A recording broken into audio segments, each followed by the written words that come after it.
The Portrait of a Lady, a detailed summary. Introduction. Khushwant Singh is an Indian novelist and lawyer. He studied at St. Joseph's College, Delhi, and King's College in London. As a writer, he is best known for his secularism, sarcasm, and love for poetry. He was awarded the Padma Bhushan in 1974. The Mark of Vishnu, A History of Sikh, A Train to Pakistan are some of his brilliant works. The author's childhood with his grandmother. The author's grandmother was an old woman. Her face was a crisscross of wrinkles. She was fat, short, and slightly bent.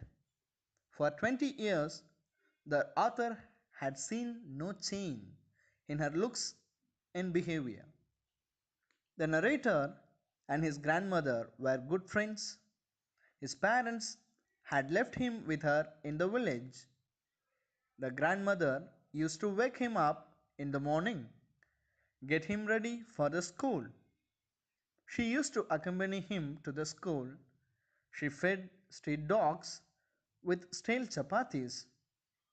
In the school, when he sang the alphabet or the prayer in a chorus, the grandmother used to read scriptures.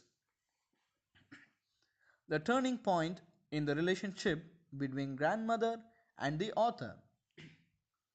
When the author's parents were comfortably settled in the city, they sent for the author and his grandmother. They had to leave the village and go to the city. That was a turning point in their friendship. The grandmother no longer went to his school in the city. There were no dogs in the streets, and she took to feeding sparrows in the courtyard of their city house. The grandmother's loneliness, spending her time by feeding the sparrows. When the author went to the university, he was given a room of his own. It made a snap between the two. She accepted her loneliness and rarely spoke to anyone. She spent her time by spinning the wheel and reciting her prayers. In the afternoon, she used to feed the sparrows. The sparrows used to perch even on her nose and head.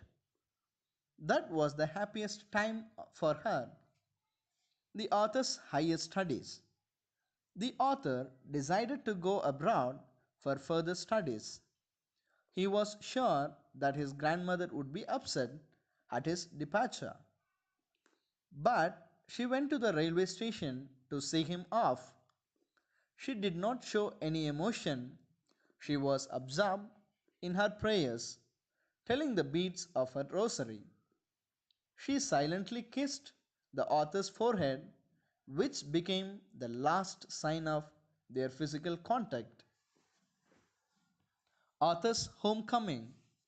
The author returned home after 5 years. There was no change in his grandmother. She was as old as ever and remained absorbed in her prayers. On the evening, for the first time, she did not pray. She collected several ladies of the neighborhood. For several hours, she went on thumping an old drum and singing songs about the homecoming of the warriors. She was persuaded to avoid overstraining.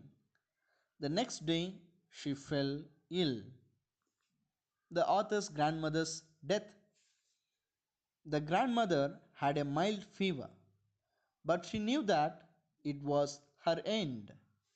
Ignoring our protest, she decided to spend her last few hours by reciting prayers and telling her beads. Even before we could suspect, her lips stopped praying and she died. The sparrows mourning. In the evening, thousands of sparrows flew in to mourn her death. They scattered around her body in complete silence. They did not bother to eat the bread crumbs thrown to them by the narrator's mother. When the grandmother's body was taken outside, the sparrows flew away quietly. Conclusion: a grandmother's love for the grandchildren is always incomparable.